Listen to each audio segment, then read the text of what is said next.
Saya tuh kepengennya jangan dikasih obat aja, tapi juga mendapat edukasi tentang penyakit saya.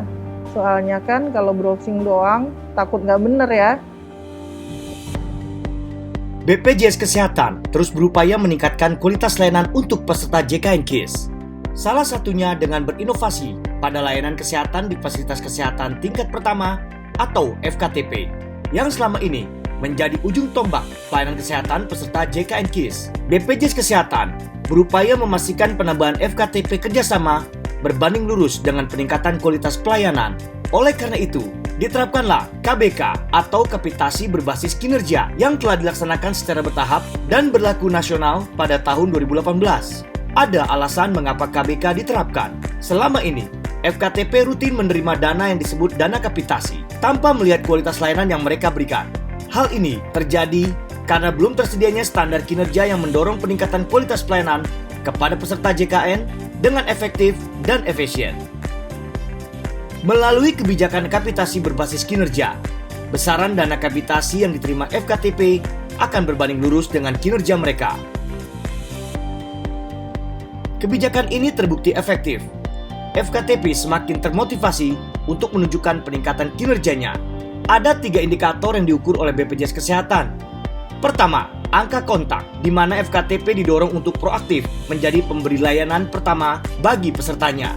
Kedua, rasio rujukan non-spesialistik yang mendorong FKTP untuk menangani pasien sesuai kompetensi mereka sehingga tidak perlu dirujuk ke rumah sakit. Ketiga, rasio peserta prolanis terkendali. Setelah 3 data indikator di atas dapat terlihat, maka kita bisa mendapatkan skor tiap-tiap FKTP yang tersebar di Indonesia. Inilah penentuan nilai pembayaran atas layanan FKTP sesuai mutu dan kualitas layanan yang diberikan. Selama KBK diterapkan, kualitas layanan FKTP terus meningkat. Hal ini terlihat dari semakin meningkatnya pemanfaatan pelayanan kesehatan di FKTP.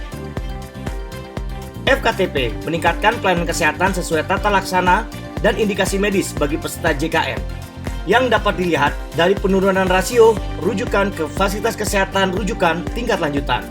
Inovasi KBK berdampak pada terkelolanya pasien dengan penyakit kronis seperti diabetes mellitus dan hipertensi yang terdaftar dalam program pengelolaan penyakit kronis, serta terkendalinya gula darah bagi pasien diabetes mellitus dan tekanan darah bagi pasien hipertensi. Dalam adaptasi pelayanan kesehatan FKTP pada masa pandemi COVID-19 dengan memperhitungkan pelayanan telekonsultasi sebagai capaian kinerja FKTP. Telekonsultasi memberikan kepastian pelayanan kepada peserta dan meminimalisir potensi penularan COVID-19 di FKTP. Kalau saya sih merasa lebih adil ya.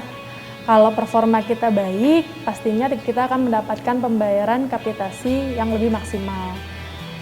Untuk kedepannya, kita akan selalu termotivasi untuk memberikan pelayanan terbaik bagi peserta JKN. Sekarang nggak perlu pergi jauh-jauh ke rumah sakit. Apalagi masa pandemi COVID-19 sekarang ini. Cukup ke puskesmas dekat rumah aja.